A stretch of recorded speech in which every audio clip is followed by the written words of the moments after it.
ধন্যবাদ এবং স্বাগত জানাচ্ছি আরেকটি ভিডিওতে।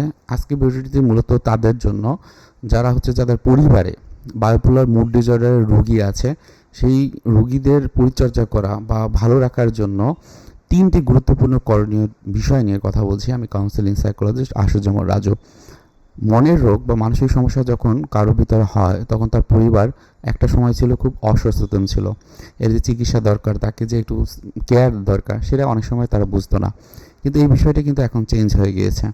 এখন বুঝতে পারে আমার পরিবারে কেউ যদি কোনো মানসিক অশান্তিতে থাকে, তখন কিন্তু ওই ব্যক্তিটাকে কীভাবে সাপোর্ট দেওয়া যায় সেটা কিন্তু আপনারা দিচ্ছেন, এবং সেই জায়গা থেকে আমরা আরও বেশি উৎসাহিত হচ্ছি এবং আপনাদেরকেও ট্রিটমেন্ট দেওয়ার জন্য ইন্টারন্যাশনাল লেভেলের যে ট্রিটমেন্ট সেটি দেওয়ার কিন্তু আমরা সর্বোচ্চ চেষ্টা করি।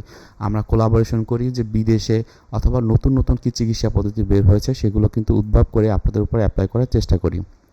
অনেক সময় দেখা যায় কেউ এমন আছে যে যারা পরিবারের বন্ধুবান্ধব বা আত্মীয় স্বজনের ভিতরে বায়োপোলার মুড ডিসঅর্ডার আছে, এবং সেই ক্ষেত্রে যে তাদের যে চিকিৎসাটা দরকার হয় সেটি হয়তো বা তারা চিকিৎসা করাতে চায় না। অনেক সময় দেখা যায় তাই তারা নিজেরা বলে এটা হলো তার ইচ্ছাকৃত, সে ইচ্ছা করে এগুলো করে।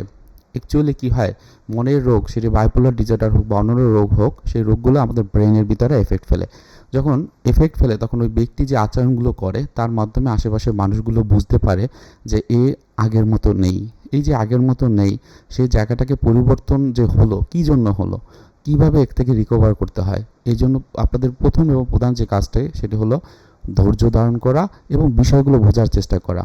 আপনি ওই সময়টা যদি ধৈর্য না ধরে বরং তাকে বিভিন্ন রকমের অশান্তিমূলক কথা বলেন বা আপনারা তার রাগ হয়, তার এমন কিছু করেন, বিরক্ত হয় এমন কিছু করেন, তখন কিন্তু এই রোগটা কিন্তু বেড়ে যাওয়ার সম্ভাবনা অনেক বেশি থাকে। সুতরাং 1 নম্বরেই আপনাদের উদ্দেশ্যে বলবো ধৈর্য ধারণ করা এবং বোঝার চেষ্টা করা খুবই গুরুত্বপূর্ণ। 2 নম্বরে যে বিষয়টি সেটা হলো চিকিৎসা মেনে চলতে উৎসাহ করা। যাদের ভিতরে বায়োপোলার রোগটি থাকে তারা অনেক সময় এই যে চিকিৎসাটি সেটিকে বাদ দিতে চায়, চিকিৎসা নিতে চায় না। তো সেক্ষেত্রে কী হয়, এই প্রবলেমটা অনেক সময় বা এই রোগটা অনেক সময় রিল্যাপস হয়, প্রায় রিল্যাপস হয়। কিছুদিন ভালো থাকার পর আবার দেখা গেছে খারাপ হয়ে যায়। আবার অনেক সময় দেখা যায় যে এই রোগীরা দেখা যায় যে ওষুধগুলো খাচ্ছে আবার বন্ধ করে দিচ্ছে। এমনও হয় যে সে হয়তোবা বলে হ্যাঁ আমি নিয়মিত ওষুধ খাচ্ছি, কিন্তু সে ওষুধ খাচ্ছে না, ওষুধটা নিয়ে হয়তোবা সে ওটাকে ফেলে দিচ্ছে বা হয়তোবা সে ওটাকে ওভাবেই রেখে দিয়েছে। সুতরাং এই জায়গাটাতে পরিবার বা বন্ধুদের যারা আছে তাদের উদ্দেশ্যে আমরা বলছি প্রতি বেলাতে ওষুধটা তাকে মুখে তুলে খাওয়াই দিবেন, এবং এটা হয়তোবা প্রথম দিকে দিলে একটা সময় যখন দেখবেন যে সে নিজ থেকেই উৎসাহ নিয়ে করছে, তখন হয়তোবা আপনাদের এই সাহায্যটা দরকার হবে না। 3 নম্বরের যে বিষয়টি সেটা হলো মানসিক চাপ কমাতে আপনার পরিবার এবং বন্ধুবান্ধব যারা আছে তাকে সহায়তা করবেন। দেখেন, বায়োপোলার মুড ডিসঅর্ডার যাদের থাকে তাদের কিন্তু স্ট্রেস থাকে, অ্যাংজাইটি থাকে, প্রচুর হলে মানসিক চাপের কারণে হয়তো অনেক সময় হাইপোম্যানিক বা ম্যানিক ফেজে চলে যায়, আবার অনেক সময় তারা ডিপ্রেশনে চলে যায়।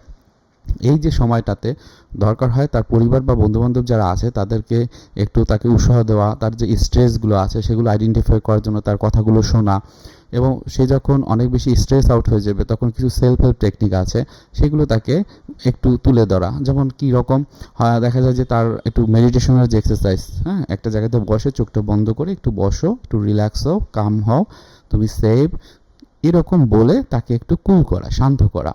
অথবা ওভার এক্সাইটেড যখন হয় তখন একটু শ্বাস নাও, জোরে ধরে রাখো এবং আস্তে আস্তে ছেড়ে দাও। কয়েকবার এটা করতে বলুন, দেখবেন যে তার স্ট্রেসটা কমে যাবে। এবং বায়োপোলার মুড ডিসঅর্ডার যদি হাইপার মুডে থাকে তখন কিন্তু সে একটা ব্যালেন্সে চলে আসবে। সো মনে রাখবেন, বায়োপোলার মুড ডিসঅর্ডারটা করুণই কিনলেস। আপনার যত দ্রুত চিকিৎসা নেবেন সেক্ষেত্রে সাইকিয়াট্রিস্টের কাছে ওষুধের চিকিৎসা এবং সাইকোলজিস্ট যারা আছে তাদের কাছে কাউন্সিলিং বা সাইকোথেরাপি যদি নিতে পারেন, বায়োপোলার ডিসঅর্ডারের এই যে সমস্যাগুলো হচ্ছে সেগুলো কিন্তু তারা নিজেরাই আস্তে আস্তে মোকাবেলা করতে পারবে। সুতরাং আজকে ভিডিওটি এখানে রেখে দিচ্ছি। কারো কোনো প্রশ্ন থাকলে অবশ্যই কমেন্টে জানাবেন, এবং আপনারা সবসময় ভালো থাকেন, সুস্থ থাকেন, এটাই আমার কামনা। ধন্যবাদ।